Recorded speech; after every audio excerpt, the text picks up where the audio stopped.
Boche Gold and Diamonds. Buy now, pay later.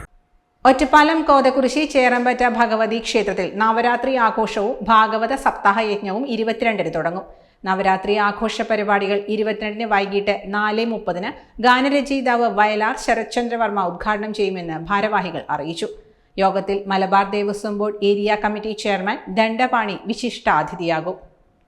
Valluvanad പ്രശസ്തമായ ദേവീക്ഷേത്രങ്ങളിലൊന്നായ ശ്രീ ചേറമ്പറ്റ ഭഗവതി ക്ഷേത്രത്തിലെ 2025-ലെ നവരാത്രി ആഘോഷവും ശ്രീമദ് ഭാഗവത സപ്താഹ യജ്ഞവും ഈ വരുന്ന സെപ്റ്റംബർ 22 മുതൽ ഒക്ടോബർ 2 കൂടിയ ദിവസങ്ങളിൽ ഭക്തിസാന്ദ്രമായി ആഘോഷിക്കുകയാണ്.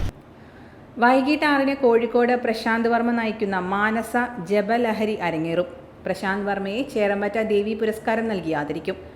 23-ന് വൈകിട്ട് 4:30-നാണ് ഭാഗവത സപ്താഹ യജ്ഞത്തിൻ്റെ ആചാര്യവരണം. 5-ന് ദീപപ്രോജ്വലനം നടക്കും. കിഴക്കേടം ഹരിനാരായണൻ നമ്പൂതിരിയാണ് യജ്ഞാചാര്യൻ. ദിവസവും സപ്താഹയജ്ഞത്തിൻ്റെ പാരായണം പൂർത്തിയായ ശേഷം വൈകിട്ട് 6:30-നാണ് നവരാത്രി ആഘോഷത്തിൻ്റെ ഭാഗമായ കലാസന്ധ്യകൾ. കലാമണ്ഡലം നൃത്തവിഭാഗം മേധാവി സംഗീത പ്രസാദ്, ഗായിക സുനിത നെടുങ്ങാടി ഉൾപ്പെടെയുള്ളവർ കലാസന്ധ്യകളുടെ ഭാഗമാകും. ഒക്ടോബർ 2-ന് ചേറമ്പറ്റ ദേവി കലാപഠന കേന്ദ്രത്തിൻ്റെ ഉദ്ഘാടനം പ്രസാദ് പുളിക്കൽ നിർവഹിക്കും. എഴുത്തിനിരുത്തൽ, പുസ്തകപൂജ, വാഹനപൂജ എന്നിവ ഉണ്ടാകുമെന്ന് സപ്താഹ സമിതി ചെയർമാൻ സുധീർ പടിയത്ത് പറമ്പിൽ, ക്ഷേത്ര കമ്മിറ്റി പ്രസിഡന്റ് സുജേഷ് ഉണ്ണി, ഗിരീഷ് കളത്തിൽ എന്നിവർ അറിയിച്ചു.